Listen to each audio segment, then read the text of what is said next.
Hello बच्चों, let's read this question. The question says the dimension of Planck's constant and angular momentum are.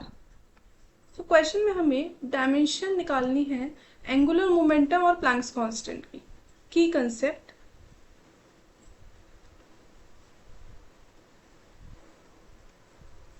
Principle of homogeneity,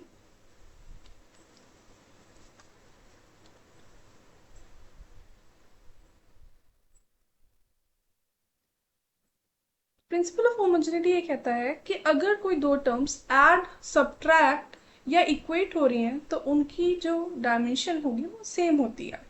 तो यहाँ पे हमें निकालना है angular momentum of Planck's constant का। तो जो हमारा एंगुलर मोमेंटम का जो फॉर्मूला होता है वो होता है, एंगुलर मोमेंटम को हम एल से डिनोट करते हैं, L equals to mass velocity into R, M V R होता है हमारा जो एंगुलर मोमेंटम फार्मूला होता है।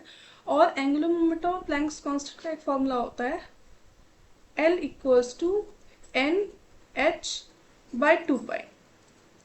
तो पहले हम यहाँ से L equals to M V R से यहाँ से हम एंगुलर मोमेंटम का जो डायमेंशन है वो निकाल लेते हैं और फिर यहाँ पे L equals to N H by 2 pi में पुट करके यहाँ से हमें प्लैंक्स कांस्टेंट की भी डायमेंशन मिल जाएगी। तो L equals to M V R करें तो L की डायमेंशन निकालने के लिए हमें M की डायमेंशन लिखनी होगी, तो हो जाएगी M, V की हो जाएगी L t-1 और R हो जाएगा L। तो हमारी जो L की डायमेंशन आएगी वो आएगी M L स्क्वायर t-1। ये हो गई हमारी एंगुलर मोमेंटम की डायमेंशन।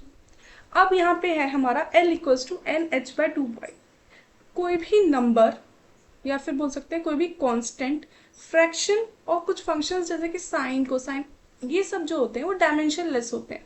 तो यहाँ पे जो हमारा n बाई 2 पाई है ये एक कांस्टेंट है तो ये डायमेंशन लेस है।